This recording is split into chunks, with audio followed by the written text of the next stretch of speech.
The Kennedy brothers' unprecedented attack on the mob made headlines. Bobby Kennedy, during this period of time, was eating mobsters for breakfast. But did their vendetta backfire? You'll find out when we return to Who Murdered JFK. Enter the mob.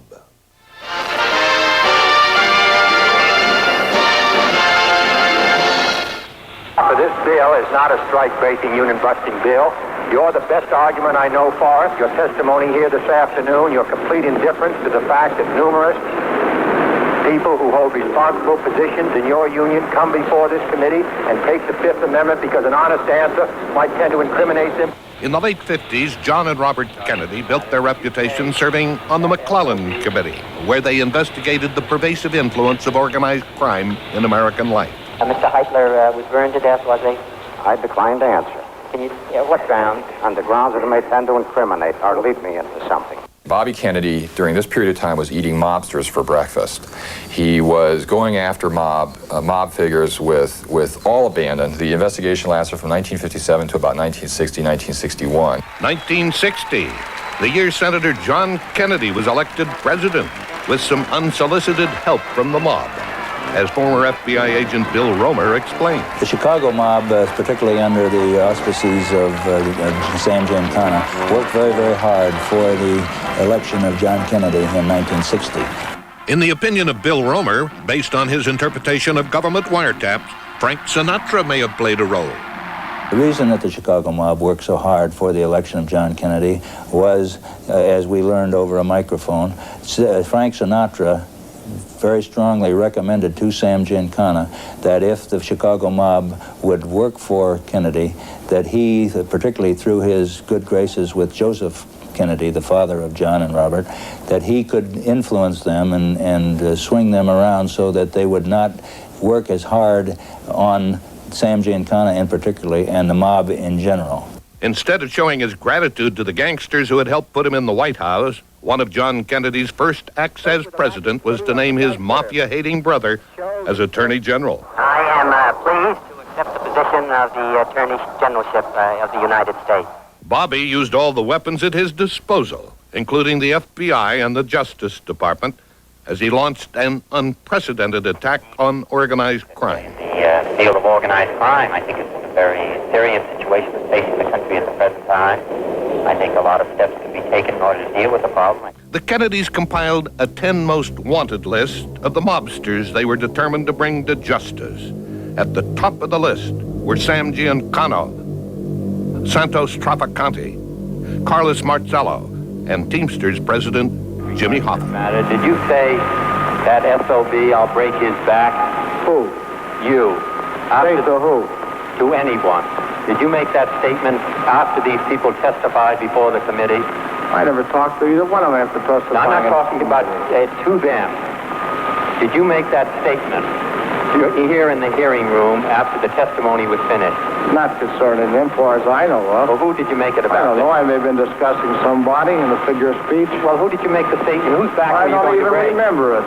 Well, whose back were you going to break, Mr. Hoffa? Figure of speech, I don't even know who I was talking about, and I don't know what you're talking about. Away from the courthouse, Hoffa confided to an informant his intense and violent hatred for the Kennedys.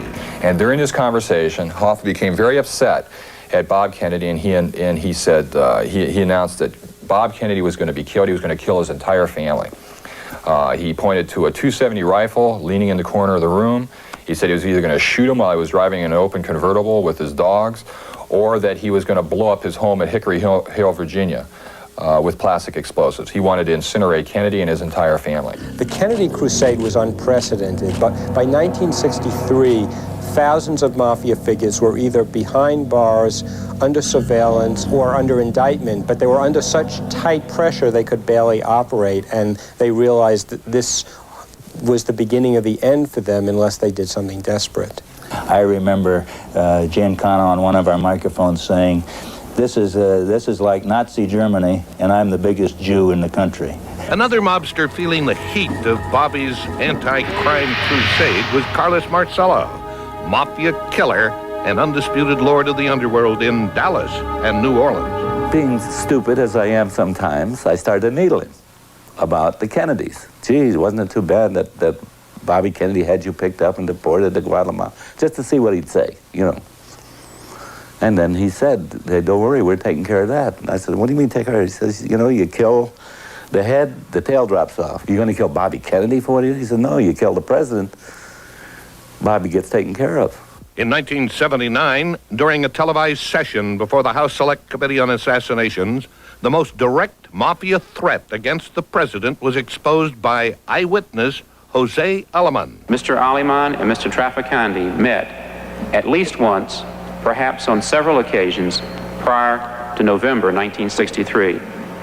Did you ultimately go to one or more meetings with Trafficante? Yes, I did. Had various meetings with Santo Trafficante. I'm sorry, Jose. Hoffa can't get you the loan.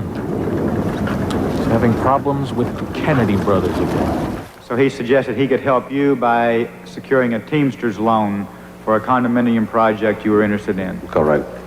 Hoffa could not secure the loan so far because he had a lot of troubles with the brothers Kennedy. He was very much upset very much upset about what Kennedy had been doing to Hoffa, and he felt sympathetic towards Hoffa, described him as a man of, very much of the workers. And very much. What did the conversation lead to next? Well, at one point he said, you see, this man, he's not going to be reelected.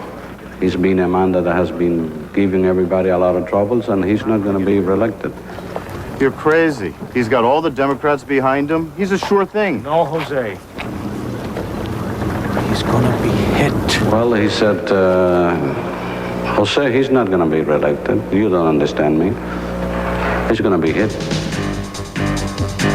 Santo Trafficante, Jimmy Hoffa, Carlos Marcello. 3 men with both the motive and the means to kill the president.